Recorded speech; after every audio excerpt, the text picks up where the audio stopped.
Ok, perfecto.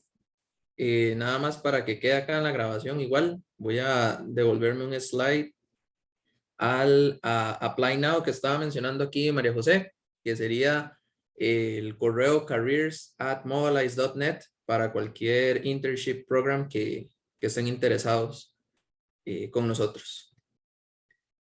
Como bien mencionábamos, yo les voy a estar comentando un poco sobre la automatización. Un poco digo yo, a mí me gusta hablar bastante, entonces las diapositivas las tengo aquí igual en inglés. No me gusta leer las diapositivas, entonces yo las voy a ir comentando. Y por favor, si tienen preguntas, interrúmpanme, que esa es la mejor manera para contestar las preguntas y los temas que tengan ahí mismo en caliente sin que se nos vaya ninguna idea por ahí. Bueno, mi nombre es Julio y tengo casi 5 años o más de 5 años de trabajar acá en Mobilize. Y mi carrera específicamente está asignada a lo que es el campo de automatización.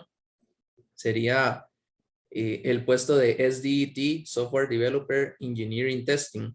Y el día a día mío es automatizar tanto aplicaciones como procesos también. En la agenda tenemos por acá una breve descripción de qué es automatización, cuáles son sus ventajas de la automatización, cuáles son las limitaciones también que tenemos con la automatización, un pequeño versus entre testing manual y testing automático, cuál es el ciclo de vida de las pruebas automáticas y una demo bastante bonita y rápida, que es más o menos ejecutar un test case, ver cómo se escribe un test case automático para que sepan más o menos cuál es el día a día de una persona dedicada a la automatización. Primero, automatización en el campo de informática no se limita exclusivamente a pruebas o casos de prueba. También se automatizan procesos específicamente. Por ejemplo, una persona que todos los días tenga que hacer integración de código, tener que hacer un pull request, revisar su pull request, todo ese proceso se puede hacer manualmente si la empresa o el equipo es pequeño y no es tan caro de hacer. Pero ese proceso también se puede automatizar en lo que yo nada más hago un pull request y me desentiendo completamente de lo que pasa después de que yo hice un pull request o una integración al código. Eso es bastante útil, pero es de tener mucho cuidado porque las pruebas que se corren por debajo, las pruebas automatizadas, tienen que ser bastante robustas para que el desarrollador tenga una herramienta en vez de un bloqueo a la hora de hacer una integración de código. No sé si han escuchado antes acerca de la automatización, si han hecho algo de automatización o si lo han escuchado por ahí. Si no, bueno, no puedo ver el chat. Cualquier cosa ahí también me interrumpen. Si ven algo por el chat. La automatización como tal se puede hacer de diferentes maneras. Hay herramientas para hacer este tipo de automatización. Incluso Google Chrome y Firefox tienen sus herramientas ya instaladas como plugins, donde usted puede hacer como un robot, un bot que genere clics o que usted haga clics en la página y el mismo Chrome o Firefox graba esos clics para que usted eventualmente los pueda volver a ejecutar. Eso fue un tema de bastante debate hace ya bastante tiempo cuando el algoritmo de YouTube no es lo suficiente robusto como está ahorita y había muchas personas que se beneficiaban de esto porque el algoritmo de YouTube decía que si en 30 segundos una persona veía un video, ya esa vista contaba para monetizar. Y habían personas que hacían bots donde accesaban un link y pasaban 30 segundos, cerraban la ventana y volvían a abrir, 30 segundos, cerraban y abrían. Y eso generaba un montón de vistas. Incluso hubo bastante polémica con músicos que estuvieron involucrados con ese tipo de bots para generar dinero, para que vean que la automatización se puede hacer cualquier cosa. ¿Qué ventajas tenemos con la automatización? En costo y beneficio, esto es un arma de doble filo, de hecho, el costo y el beneficio, y la eficiencia, perdón. El costo de automatizar es barato y caro al mismo tiempo. ¿Por qué es barato? Porque es más fácil tener una máquina que esté ejecutando 100 casos de prueba todos los días en la noche a tener una persona física ejecutando esos 100 casos de prueba. Por eso es que es más eficiente tener un suite de casos de automatización. Y el costo, ¿por qué es más alto o más bajo dependiendo del proyecto en el que esté? Si solo hay una persona automatizando, solo hay una persona verificando el control de calidad de esa aplicación, sí va a ser bastante caro porque se tiene que tomar la decisión de o no reviso lo que está pasando en este momento y me dedico a automatizar lo que ya existe, y eso genera un technical debt o un vacío técnico bastante grande que puede ser un arma de doble filo. O si el equipo es bastante grande, me puedo dar el lujo de sacar una persona para poder hacer esta automatización. Son decisiones que se tienen que tomar, pero a largo plazo la automatización siempre va a ser más eficiente y va a ser más barata, porque al día de hoy sacar un recurso o dos recursos de un equipo para automatizar es bastante caro, pero dentro de 3 semanas, si el código está bien estructurado, ese beneficio se va a ver reflejado en los números, tanto en la compañía como en la misma aplicación como tal. Lo que es Time and Economy, como les digo, es más económico tener un robot que esté corriendo todas estas pruebas en la noche por X o Y motivo. Por ejemplo, en la noche, no sé, es más barata la electricidad, entonces vamos a poner a correr 300 máquinas y cada máquina va a estar ejecutando 1000 test cases y eso toma 3 horas en ejecutarse. Entonces es más barato que tener 300 personas que se les tiene que pagar su sueldo completo para que estén revisando esas pruebas. Aparte que tener tantas personas haciendo esa cantidad de pruebas no es muy viable porque llega a agobiar y las personas no están acostumbradas a hacer pruebas tan exhaustivas a nivel de control de calidad. ¿Cuáles son las limitaciones de la automatización? No todo es perfecto, ¿verdad? Entonces tampoco quiero que digan, uy, la automatización es demasiado chiva, entonces vamos a automatizar nuestro proyecto. Las cosas no son así, y si hay alguna persona que les diga que un proyecto es 100% automatizable, esa persona está mintiendo o no sabe qué es lo que está haciendo en ese momento. Eh, una aplicación no puede automatizarse al 100%. Es imposible hacer ese tipo de afirmación. ¿Por qué? Hay pruebas en las que se salen de las manos completamente de la automatización, como son las pruebas físicas. Acá en Mobilize a mí me tocó trabajar en un proyecto que la aplicación como tal era un software dedicado a automatizar máquinas de riego de césped, como para canchas abiertas o campos de golf y cosas así, creo que eran. Y habían un montón de test cases en los cuales nosotros teníamos que decirle a la máquina de los esparsores de agua que a las 6 de la tarde tenía que regar el agua y tenía que medir también la cantidad de mililitros de agua que tenía que sacar ese esparsor de agua. Nosotros o el test de automatización iba a llegar hasta el punto de mandar el evento a un API que se encargaba de disparar los esparsores. Nosotros no podíamos medir ni la cantidad de agua que se estaba usando en ese momento, ni tampoco íbamos a poder enviar la señal concretamente al esparsor porque la prueba se estaba ejecutando, y mentiras que todas las noches vamos a estar haciendo la misma prueba porque es imposible. Esa era una limitación que teníamos con ese caso en específico. Otro ejemplo de los que no se pueden automatizar es viajar en el tiempo a través de la aplicación. Y como un ejemplo de esto sería que una aplicación es de pago y yo tengo una licencia que expira en 3 meses. Yo no puedo hacer un test case en el que yo active hoy una licencia avance en el tiempo para ver si dentro de 3 meses esa licencia está expirada o no. Y por dos razones. Puede ser que alguien diga, oh, no, pero yo puedo adelantar el reloj de la máquina, pero que una aplicación tenga el valor de revisar su licencia con base al tiempo que tiene su máquina, no es muy viable porque cualquier persona va a estar devolviendo la máquina, haciendo algún restore en la máquina y ya hace un bypass de la licencia, entonces eso, ninguna aplicación va a tener ese tipo de validaciones. Las validaciones de licencia generalmente están guardadas en un servidor aparte, completamente aparte y aislado de la persona que está usando su aplicación, específicamente para evitar ese tipo de casos fraudulentos.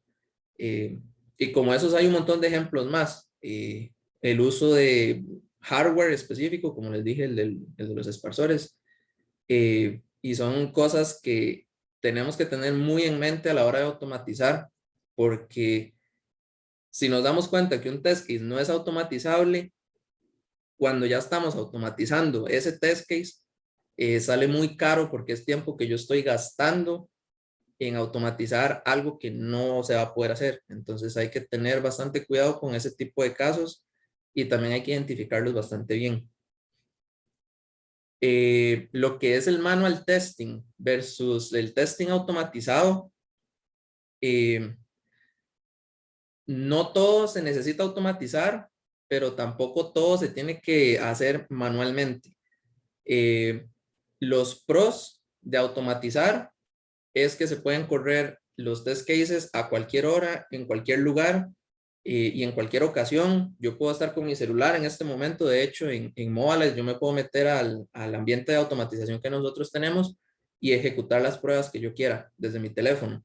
No necesito estar sentado en mi computadora para poder revisar algo por alguna crisis tal vez que no esté en mi horario en específico y un desarrollador me pregunta si el cambio que él está haciendo está bueno o malo. Yo puedo hacerlo directamente desde mi celular, ya sea estando en el bus o no sé, caminando en el parque, paseando o lo que sea. Eh, Otras pros de la automatización es que yo puedo ejecutar un mismo test case la cantidad de veces que yo quiera al mismo tiempo. Y yo me estoy asegurando de que corre al mismo tiempo porque es una máquina la que lo está haciendo. Este tipo de pruebas de esfuerzo son bastante útiles en cualquier aplicación web porque así yo puedo medir el tráfico de usuarios que pueden usar mi aplicación y estar seguro si mi aplicación va a servir, si la voy a liberar al mundo completo o si yo solo quiero que esté disponible en Costa Rica o si solo quiero que esté disponible en Estados Unidos. Entonces yo puedo hacer una prueba de esfuerzo diciendo, quiero que un test case se loguee 100 veces al mismo tiempo, a la misma hora y que su IP esté asignada en Estados Unidos y la aplicación esté en Costa Rica. Entonces yo puedo medir el tráfico y ver también cómo se comporta mi aplicación con ese tipo de pruebas. Igual sale mucho más barato hacer esto que contratar a 100 personas que estén en Estados Unidos para que accesen a la página y es bastante difícil coordinar con 100 personas que al mismo tiempo hagan clic en un botón para ver cuál es la reacción que va a tener mi aplicación. Esa es otra de las ventajas que tiene el test automatizado. Desventajas, como les dije, no todo se puede automatizar y siempre van a haber casos en los que yo manualmente tengo que revisar una aplicación. Es importante tomar nota de estos casos porque se tiende a olvidar qué son los casos que yo tengo que correr manualmente. Si cada 3 semanas yo tengo que hacer una integración de código a producción, en teoría cada 3 semanas yo debería de estar corriendo esos test manuales que yo ya tengo identificados para evitar que un pase a producción quiebre algo. Otro contra de los test de automatización, si una persona está escribiendo el código de automatización y esa persona no lleva las mejores prácticas de documentación, va a ser un dolor de cabeza mantener esos test cases. Para nadie es un secreto que a los ingenieros en sistemas o cualquier tipo de ingeniero de informática casi no le gusta documentar. Entonces, para que sepan, documenten todo lo que puedan documentar y asegúrense de que esté bien documentado y que siga las reglas de la empresa, de la compañía y de código de integración. Ahí escucho a alguien. Perdón, sí, perdón Julio que te Sí, interrumpa. Mi nombre es Víctor Noguera, yo soy profesor de computación en la nube. sí. Parte de lo que estamos viendo ahorita, o vamos a ver, digamos, es cómo proveer un catálogo de autoservicio para que automáticamente se generen, digamos, servidores. E inclusive parte de la integración de código, y lo que pretendo interiorizar en mis alumnos es lo que hemos llevado ya un poco en el Banco Central de Costa Rica. Es importantísimo lo que dijiste. Cuando nosotros empezamos en el banco, por ejemplo, lo vimos más como un mitigador de riesgos. ¿Por qué? Porque nosotros, del lado de infraestructura, como estás diciendo, a todo ingeniero en informática, pues le cuesta un poco la documentación, más a uno en infraestructura, ¿verdad? Digamos, está acostumbrado a hacer como un mecánico, ¿verdad? A socar las tuercas y si todo salió bien, ahí lo deja y no explica cómo lo hizo. Y entonces Si funciona, déjelo así. si Normalmente es lo que funciona, dicen. déjelo así exactamente. Y entonces nos hemos dado cuenta cómo el código ha abarcado la parte de infraestructura a tal punto de que ya nosotros nos hemos acostumbrado a hacer check-ins en repositorios de Git, a tener la documentación, por ejemplo, en Markdown, a hacerla como código también, y a saber que ya en código, eso que estás diciendo es importantísimo. Ir a entender código es totalmente diferente que agarrar una llave, ir a socar una tuerca o poner un cable de red o lo que sea, ¿verdad? Y entonces, ya con tecnologías como virtualización, como Software Defined Network, Software Defined Storage, donde ya todo lo puedes hacer como código, es importantísimo y es vital que todo quede excelentemente bien documentado para no tener que estar recurriendo a los héroes, ¿verdad? Sí, A la gente que donde está solo, todo el conocimiento. Y lo otro es que esto es el padre, digamos, de la automatización. De hecho, muchas de las cosas que nosotros ahorita en el banco aplicamos en la parte de infraestructura como código, las dejamos ejecutando porque ya nos hemos dado cuenta que, por ejemplo, si tenemos scripts que están haciendo chequeos de que si la red quedó bien, de que si tengo tal software instalado, de que si el servidor quedó bien o la parte de contenedores quedó bien para funcionar, para servir como base de una aplicación, eso yo lo puedo seguir teniendo y nos hemos dado cuenta que ¿cómo es que se llama? Que la parte de testing continuo ya se nos ha vuelto como el monitoreo. Y entonces nos ha ayudado a incorporar, digamos, esa parte de estar testeando. Inclusive ya nos hemos dado la tarea de dejar esas pruebas ejecutándose en el ambiente de producción sin ningún temor, digamos. Y se están ejecutando cada, no sé, 10, 15 minutos y nos levantan alertas en específico para ver y salir corriendo para ver que un servidor o tendríamos que intervenirlo manualmente o bien ejecutar algo automático para regenerarlo nuevamente. Pero sí, totalmente de acuerdo con lo que estás diciendo. Y digamos que el otro tema que hay que tener en cuenta, y ya para no quitar más tiempo, es que para automatizar utilizar de todo. Digamos, nosotros estamos utilizando en el banco que Ansible, script de PowerShell, ¿cómo es que se llama? La parte de Node.js, nos hemos vuelto a programar y a todo el asunto.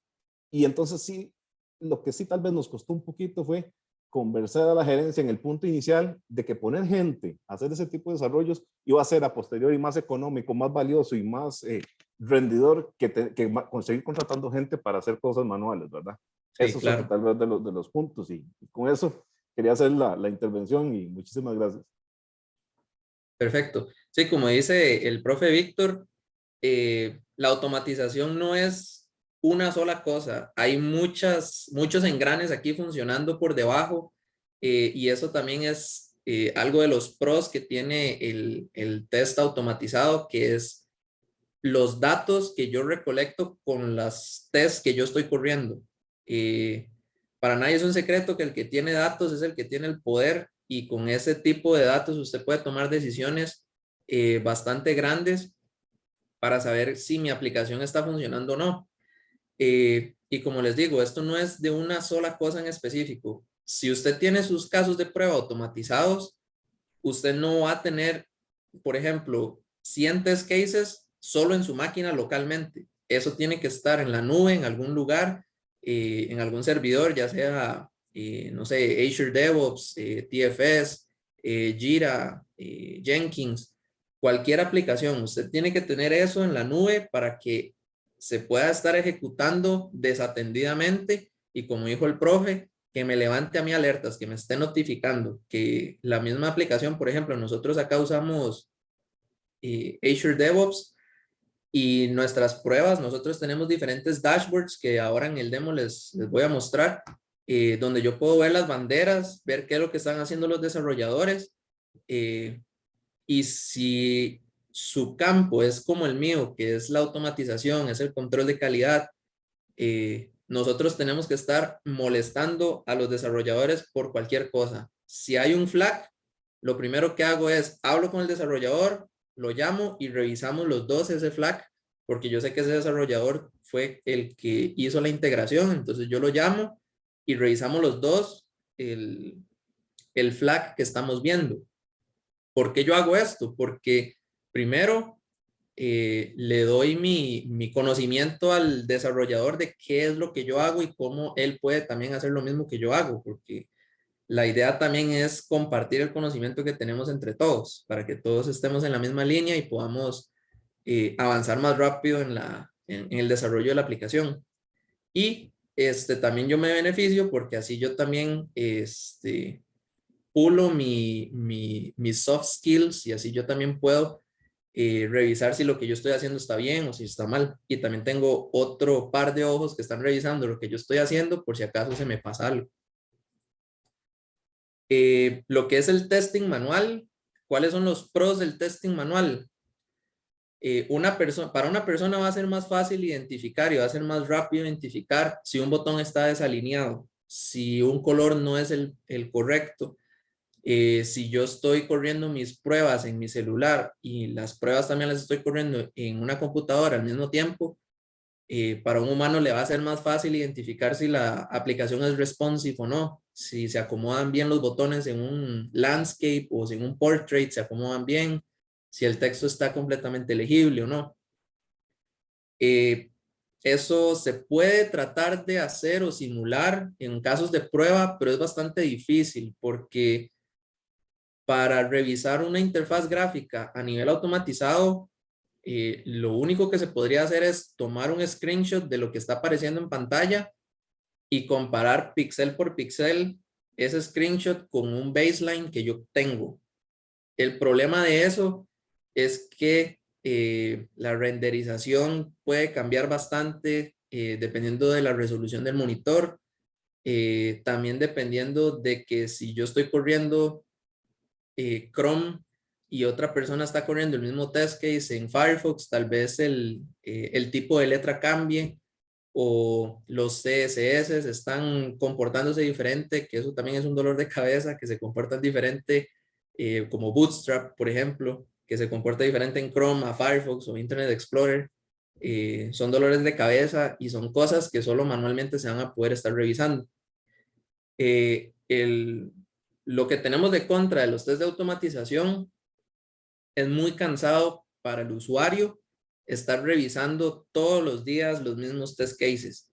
Y cualquier persona que trabaje en control de calidad y que trabaje en automatización, al igual que me pasó a mí, va a llegar a un punto donde usted mismo va a ver esa situación donde usted todos los días hace las mismas 3 cosas manuales y usted empieza a pensar, yo puedo automatizar esto que estoy haciendo para no tener que hacerlo porque es bastante tedioso.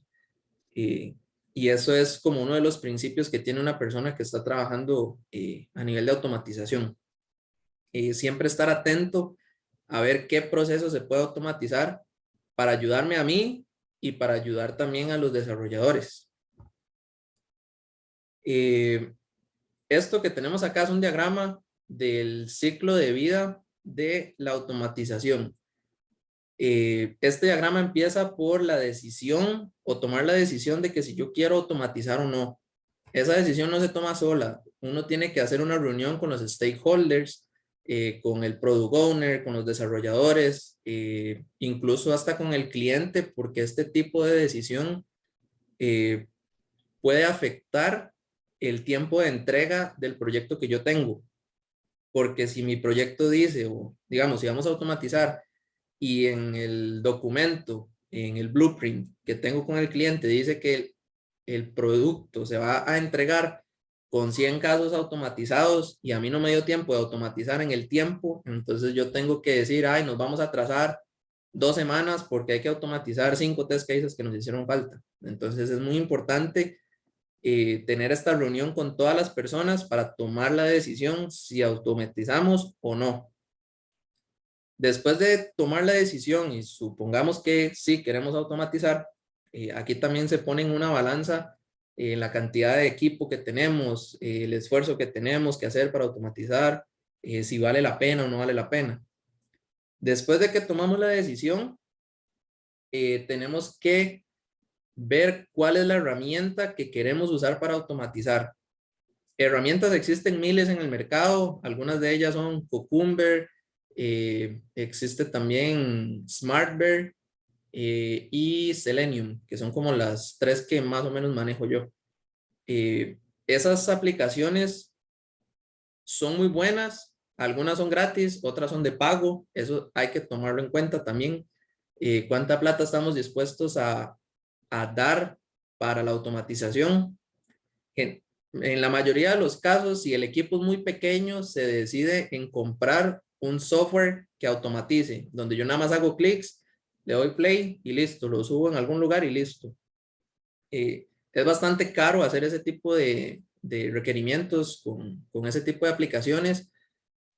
Por ejemplo, una licencia puede estar costando alrededor de $5,000 por mes por usuario, y hay algunas que también limitan la cantidad de ejecuciones que usted haga con su herramienta al mes. Por ejemplo, no sé, que pueda ejecutar solo 100 casos de prueba al mes o al día o por hora. O algunas aplicaciones cobran exclusivamente por hora la cantidad de test cases que usted use.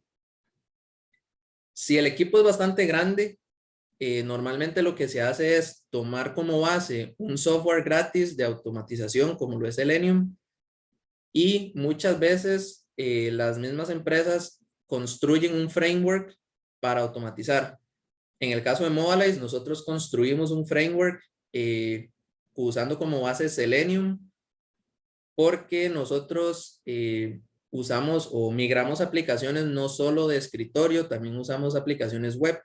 Por ejemplo, una persona que llegue con un código de Visual Basic 6 que le administra el parqueo de 100 vehículos y ellos quieren cambiar todas sus máquinas, actualizar su código y que ahora sea web. Entonces, nosotros para automatizar necesitamos ejecutar pruebas en aplicaciones de escritorio y también en aplicaciones web.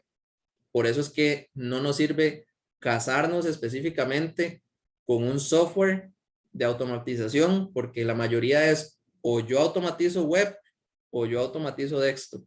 Muy pocos hacen los dos, y si lo hacen con los dos es bastante caro. Entonces, nosotros decidimos acá en Mobilize hacer un framework con base en Selenium para poder automatizar pruebas desktop y pruebas web.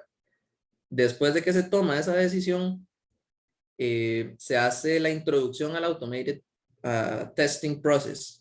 ¿Qué es esto? Se necesita revisar si las personas necesitan algún tipo de training o entrenamiento para el uso de esta aplicación, y aquí es donde se empieza a medir cuál va a ser la curva de aprendizaje que tenemos, porque puede ser que 3 personas sepan bien usar Selenium, pero 15 no, entonces hay que poner todos como a un mismo nivel, leer documentación de la aplicación, leer documentación de Selenium. Hasta este punto todavía nos podríamos devolver al tool para saber si en realidad es mejor comprar uno o hacer uno con base en Selenium, por ejemplo. Ya una vez que se toman todas estas aristas y se pule bastante bien el proyecto, se hace el planeamiento, el diseño y el desarrollo. El planeamiento es fundamental porque los tests automáticos van a estar corriendo siempre, y entre más cerca esté una prueba del desarrollador, es más barato para la empresa y es más barato para la aplicación encontrar una pulga. ¿A qué me refiero con que esté más cerca del desarrollador? Si alguien está haciendo una integración de código, hay tipos de pruebas como los unit testing, que también se pueden automatizar, que se tienen que correr antes de que el código llegue a un branch. Eso es lo más cerca que un test puede estar del desarrollador. El problema de eso es que no siempre lo que está integrando el desarrollador al código genera algo en frontend. Generalmente ese tipo de cambios y cosas se hacen en un repositorio aparte que se llama frontend. Pero si es algo en backend, ahí usted tiene que hacer test cases unitarios y tiene que diseñarse bastante bien los filtros de testing, porque después de que ese desarrollador integra algo en ese branch o en ese API, eso va a estar siendo utilizado en otro lugar y yo necesito saber si lo que integró este desarrollador acá me quebró algo en el otro lugar. Para hacer eso se necesitan otro tipo de pruebas como son las pruebas funcionales, pruebas de regresión que se van a estar ejecutando después de que el código se integró. Y es bastante recomendado usar un branching strategy donde yo integro código por ramas y la última rama es producción y ahí solo va a llegar a menos de que alguien, el product owner, le dé clic así, yo quiero integrar. Y cuando él da clic en sí, yo quiero integrar a producción, ahí él va a ver una serie de tests o de flujos donde dice, mira, yo estoy probando 300 cosas diferentes en diferentes sectores y si yo voy a dar un paso de producción y se me quebró el botón de login, yo sé quién es el culpable de automatización, dónde está el test case que falló y por qué ese test case no fue capturado en ese proceso en específico. Se arregla la regresión y yo meto un test case para evitar otra regresión como esa. Por eso es muy importante tener el diseño de los tests, dónde están ejecutándose y por qué van a ejecutarse para que ustedes puedan delegar esas pruebas a través del proceso, porque de nada me sirve a mí estar probando la misma cosa 15 veces y yo sé que en la primera vez pasó y va a seguir pasando. Entonces, no es como muy útil hacer ese tipo de ejecuciones. Después de eso tenemos el paso 5, que es la ejecución y el manejo de los test cases. Y aquí es donde entran las aplicaciones de terceros, como lo son Jira, Jenkins o Azure DevOps, donde yo voy a tener desatendido esas pruebas y van a estar corriendo, como lo dijo el profe Víctor, cada 15 minutos y yo quiero en producción y yo sé que eso no me va a quebrar nada porque mis pruebas están lo suficientemente robustas. Y en el paso 6, que sería el Test Program Review and Assessment, aquí es donde entran los datos, donde yo voy a ver cómo se comporta mi aplicación. Si yo tengo 100 test cases, pero un test case está fallando cada 3 horas y los test cases se ejecutan cada hora, entonces yo empiezo a identificar ciertos patrones donde digo, mira, en la hora de almuerzo mis test cases siempre pasan bien, pero a las 3 de la tarde siempre fallan. Entonces empiezo a ver como un flujo tal vez de datos que se esté pasando en la red de la empresa. No sé, que cayó un rayo y se quemaron 3 switches, entonces por eso es que los test cases no pasaron y fue un caso aislado. Entonces en ese punto es donde nosotros tenemos que estar revisando constantemente esos dashboards que van a levantar banderas y ahí es donde nosotros empezamos a revisar específicamente los casos de prueba. Vamos a ver, aquí ya tengo, bueno, empezaría con el demo. Antes de pasar con el demo, sé que era mucho texto. Si tienen preguntas, me las dicen de una vez. Voy a pasar al demo, por mientras voy a dejar de compartir. Tal vez en el demo les vayan a salir ahí tal vez más preguntas o comentarios. Aquí nada más me dejan saber. Ya les digo para abrir esto.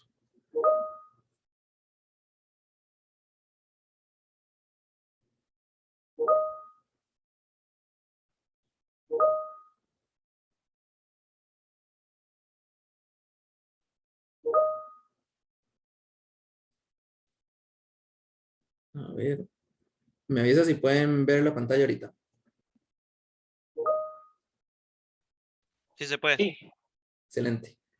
Esto que estamos viendo aquí es Visual Studio. No sé si ustedes han usado o usan Visual Studio en la U o si usan alguna otra herramienta. Sí, es como la más usada, Visual Studio Code.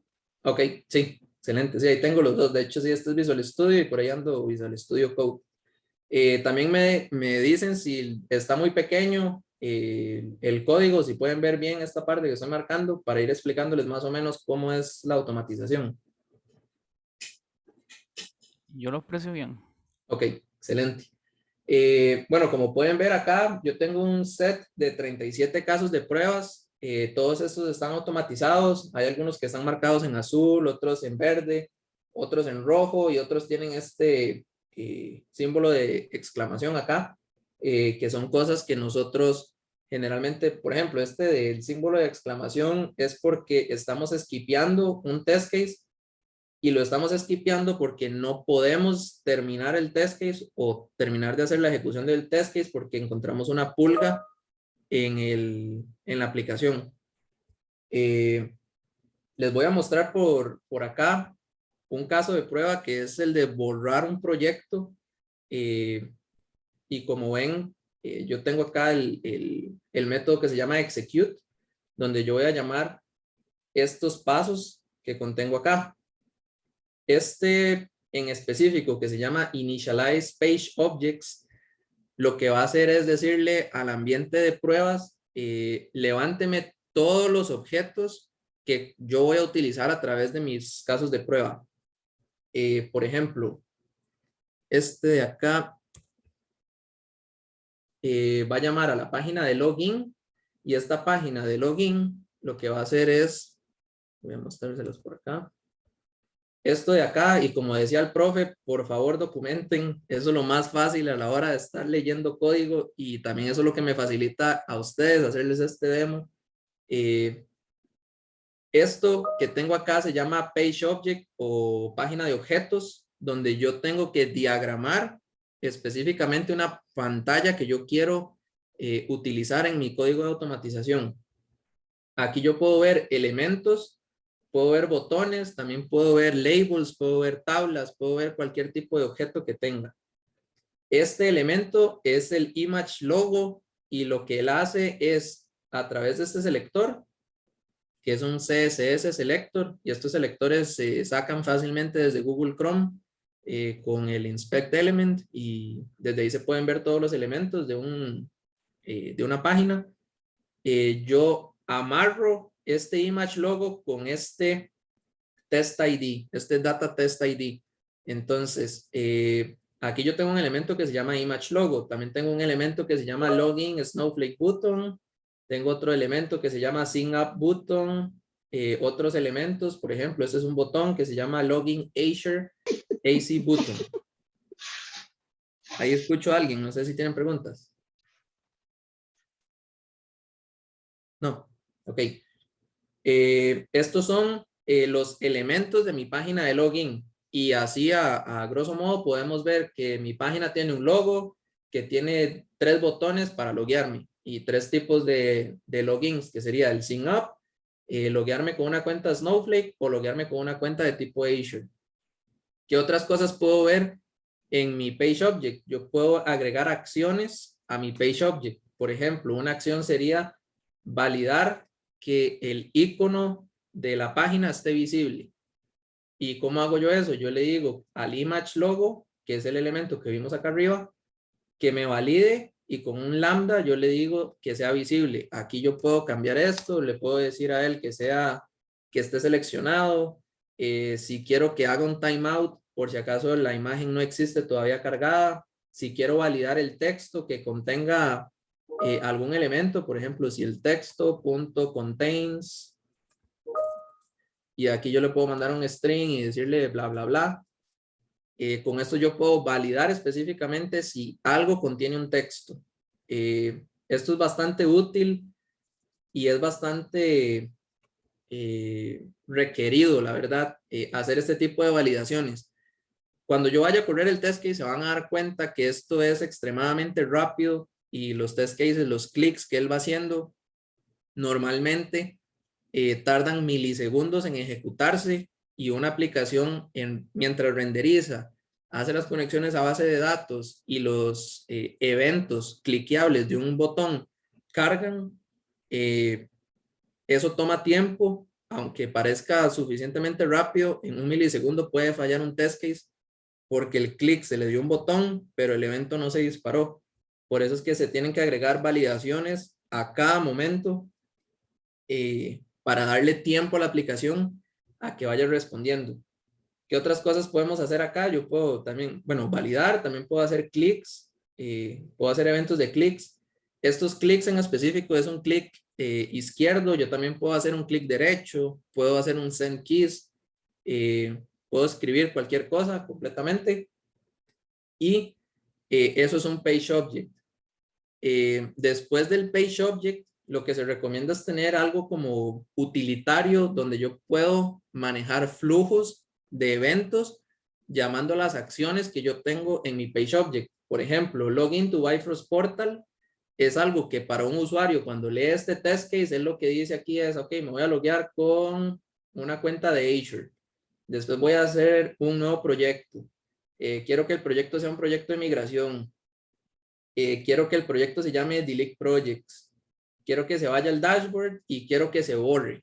Eso humanamente es entendible y es también buena práctica ponerle nombres a las clases bastante complejos y entendibles para que sea más fácil de buguear y tratar de rastrear algún error.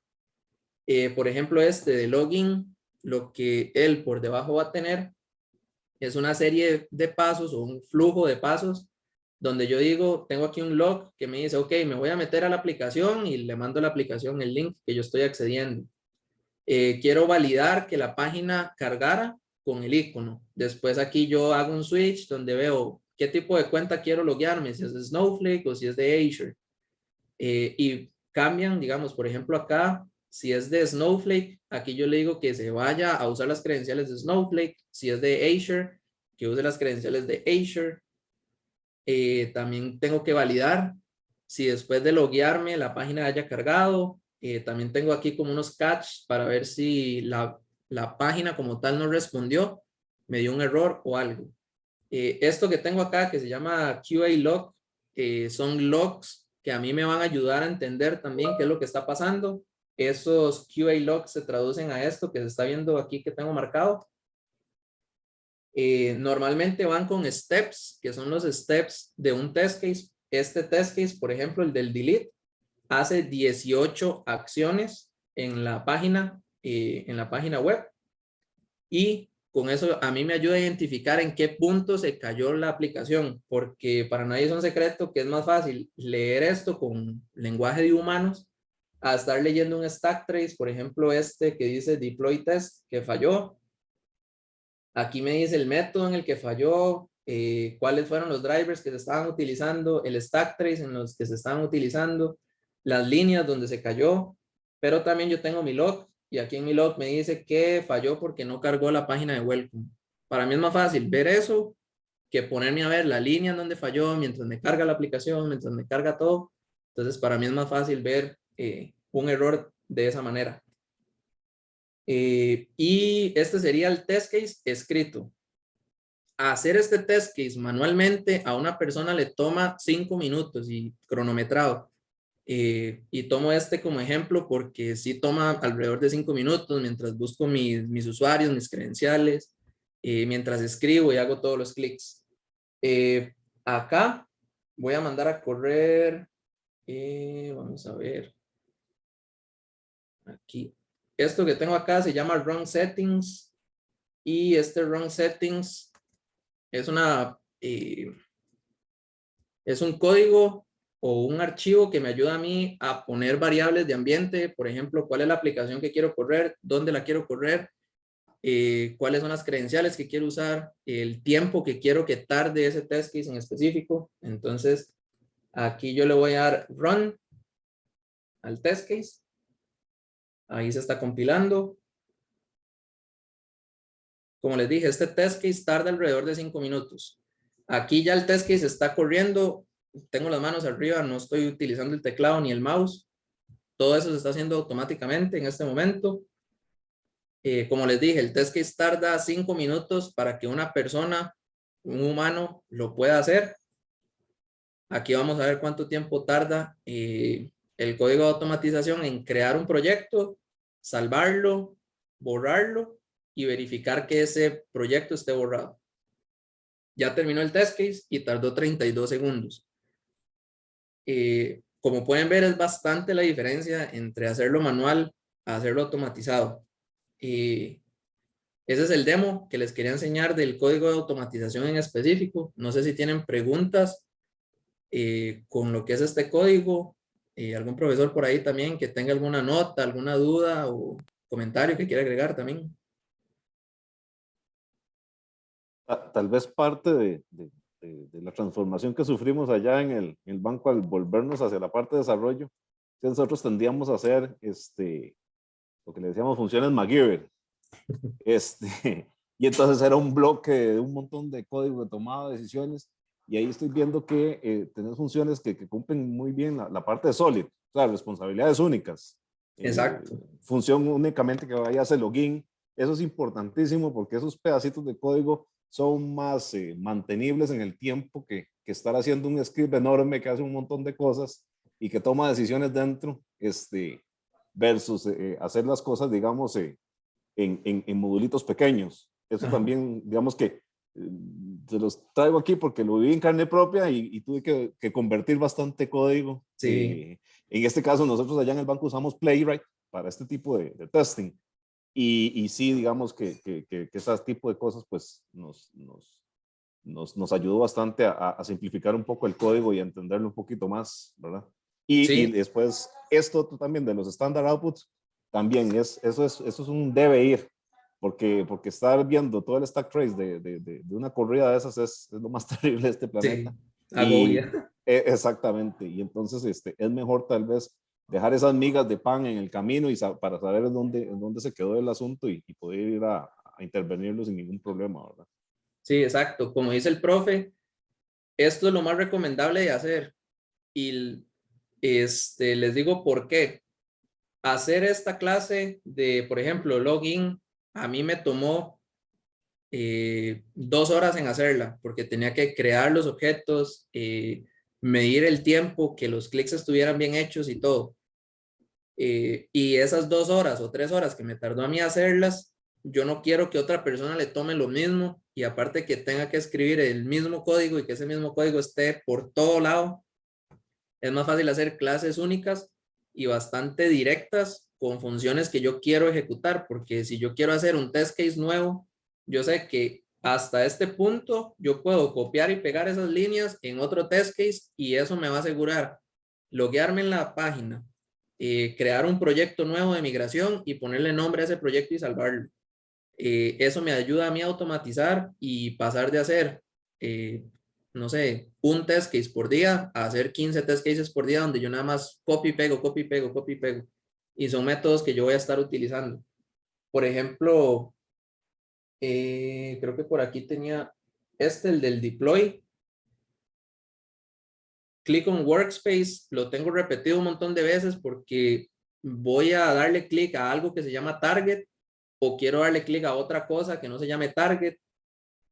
Por ejemplo, validar un deployment, yo le puedo decir que el deployment, quiero validar este string directamente o este string o este string o cualquier cosa y son clases que se necesitan tener así para no tener que estar escribiendo el código repetitivamente por todo lado. Entonces, es bastante bueno tener esto porque escribir todo esto en código espagueti es un dolor de cabeza.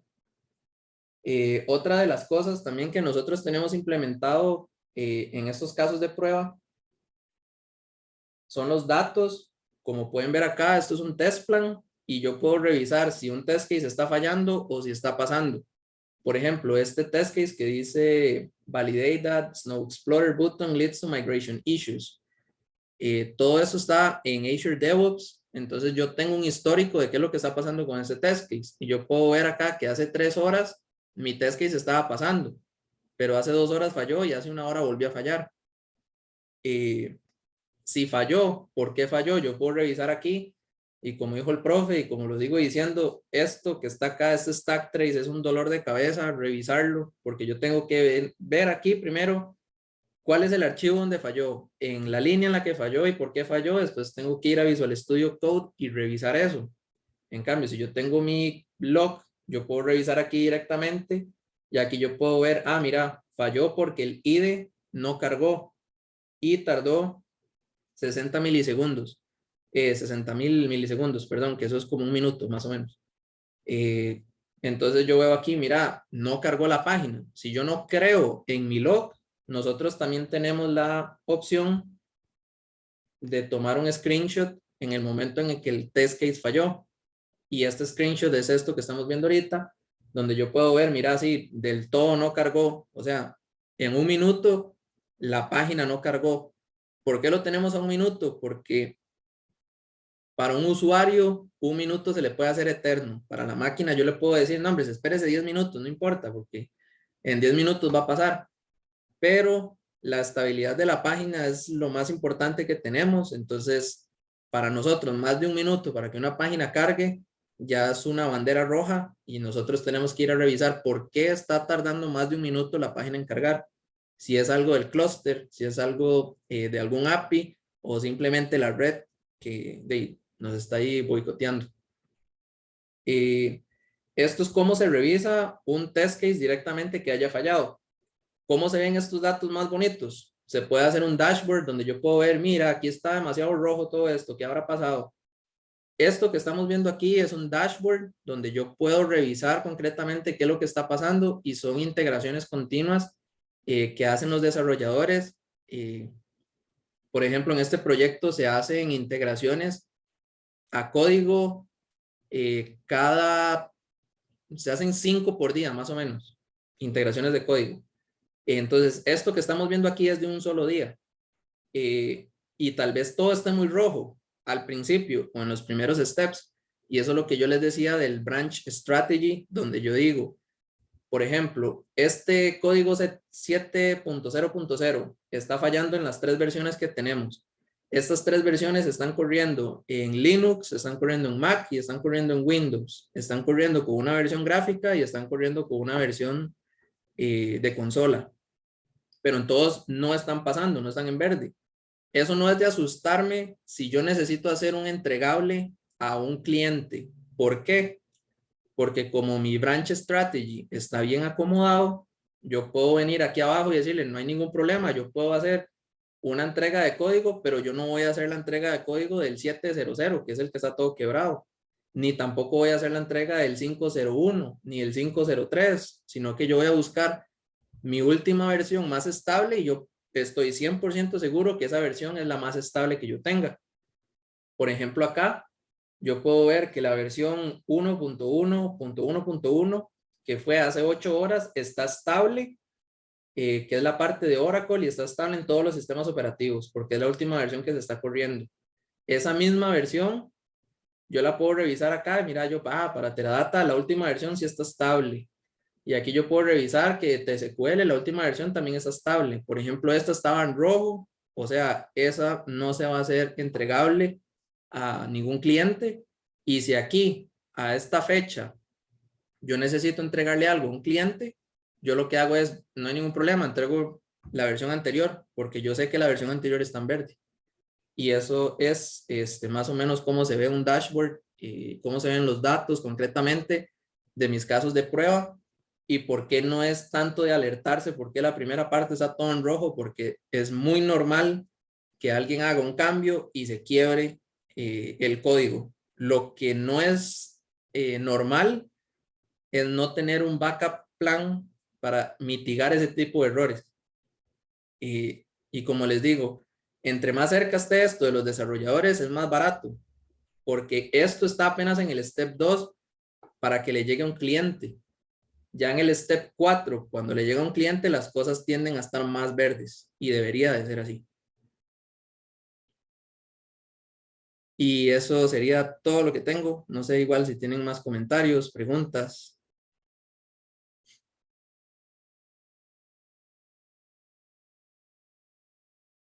Julio, tengo una pregunta súper rápida. Sí.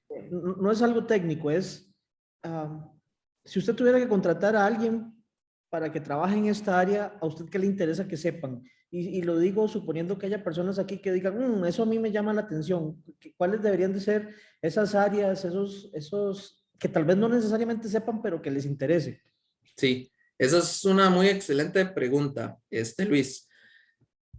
Yo en lo personal, a mí me ha tocado hacer entrevistas para el campo que yo trabajo, que es DETs, y bueno, primero necesito que la persona sepa de código, no específicamente C#, ni tampoco específicamente, no sé, Java, Pascal o ensamblador.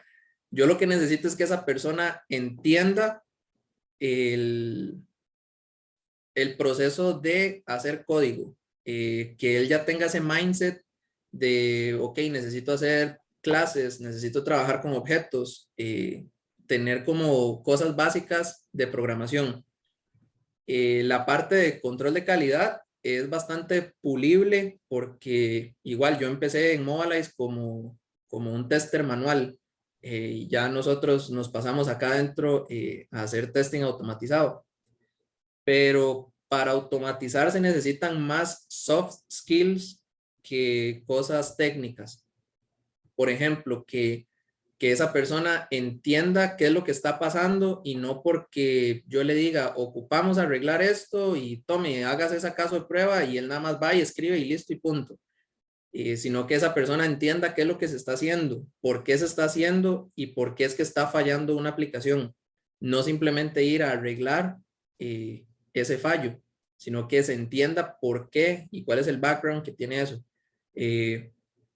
Muchos de los puestos son 50% de técnico y soft skills.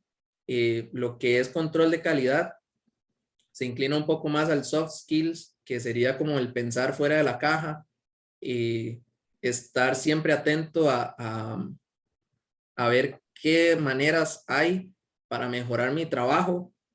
Y me da mucha risa es este ejemplo que uso porque normalmente si a mí me da pereza hacer algo, yo por todo lo que yo más pueda y quiero y tomo todo el esfuerzo posible para dejar de hacer esa cosa que a mí me da pereza. Y cuando yo dejo de hacer esa cosa que a mí me da pereza es cuando yo automatizo eso que a mí me da pereza hacer para poder hacer cosas que a mí me gustan. Entonces, es algo que me ha llevado a lo que soy ahorita. Automatizar todo lo que yo pueda hacer para no tener que volverlo a hacer nunca más. Claro, claro. Pues no, excelente. Muchísimas gracias. No sé si Víctor tiene algo que agregar y agradecerle, perdón, además de a Julio por el tiempo, a Víctor por habernos cedido su espacio, al profe Víctor por habernos cedido su espacio de clases para esta charla. No, más bien muy agradecido. Creo que es súper valioso y como lo planteaba Julio, pues sí, o sea, yo se los digo, yo iba con una idea más de ingeniero de infraestructura sin pensar, yo nunca voy a ver código, yo nunca voy a ver este tipo de cosas, ¿verdad? Y se da cuenta uno que el aporte que ya le puede dar a uno de este tipo de automatizaciones y comenzar a ver productos de infraestructura como código es realmente genial. Y como dice Julio, le ayuda a uno a quitarse trabajos que le da cosa a uno hacerlos en el día a día, y automatizarlos y ya saber y tener la paz y la tranquilidad de que eso se está haciendo de forma automática, pues para alguien que trabaja en la parte de infraestructura y viendo, en mi caso, servidores y almacenamiento, pues te da paz porque tenés esa facilidad y mitigas mucho riesgo que muchas veces es responsabilidad de uno. Obviamente, sí, como lo dijo Julio, si hacer las automatizaciones bien, porque si no también tenés un gran problema, ¿verdad? Sí, es que las automatizaciones van mal y ¿cómo es que se llama? Y se ejecutan mal, ¿verdad? Pero no, súper valioso y agradecer nada más a como dijo Luis por la charla. Muchísimas gracias. Bueno, excelente. Entonces, creo que si no hay más, no sé si María José tiene algo que decir para cerrar o si ya simplemente terminamos y pues nos vemos mañana, que mañana tenemos otra que creo que Julio nos acompaña también mañana, ¿verdad? ¿O no? No me acuerdo. No, mañana